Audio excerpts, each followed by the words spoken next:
Magandang araw mga kaibigan. Narito si Mommy Isabel. Tayo magluluto ng ating recipe na kung tawagay humba. Pero yun ay sweet pork adobo. Narito ang ingredients ng ating recipe. Narito ang broth, ang ating pork belly, ang ating pineapple chunk, ang ating soy sauce, ang ating onion, ang ating black beans, ang ating vinegar, ang ating sugar brown, ang ating garlic, black pepper, banana blossom, star anise, bay leaf, at saka bay leaf.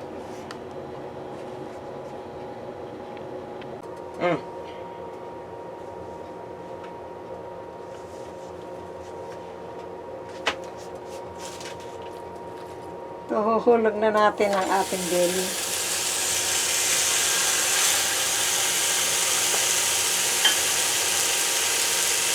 Kasama natin muna ang ating broth para lumambot.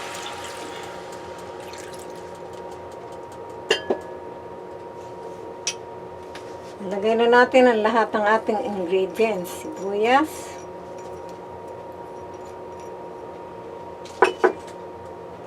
bawang,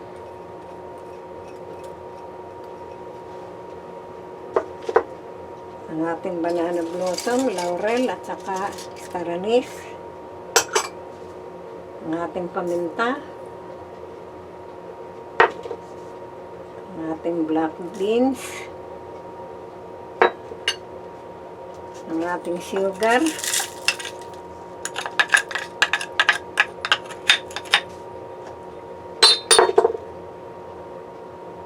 ang ating toyo, soy sauce, ang ating suka o vinegar. Ito ang ating pineapple chunk. Kasama na yung pineapple juice niya. Pineapple juice saka chunk. Ayan, palalambutin na natin lahat dito.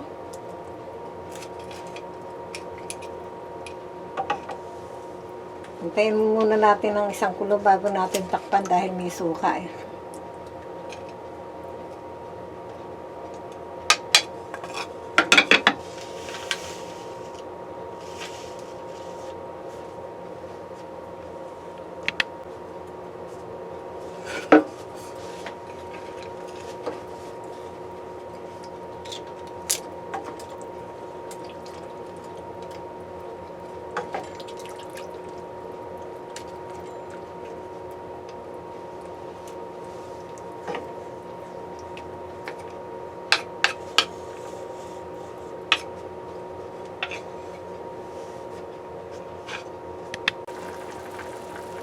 Mga kaibigan, ang ating recipe na humba o sweet pork adobo ay kumukulo na. Kaya pwede na natin takpan. Dahil yung suka, ang gusto ko lang maluto. Kasi mahihilaw ang suka pag tinakpan ka agad eh. At hahayaan natin matuyo ito hanggang sa lumambot. Alin yung sabaw niya? Patutuyin niya? Kung pinaka-sarsa sabaw. Okay. Mga kaibigan, ating titingnan ang ating humba o sweet chicken o sweet pork adobo.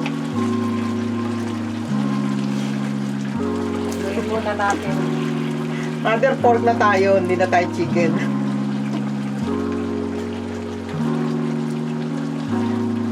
Atin itong patutuyin para mas masarap ang ating humba.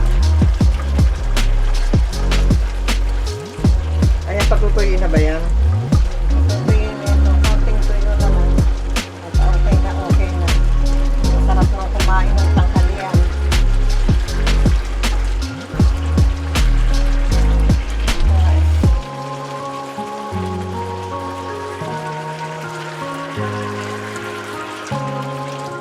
Okay.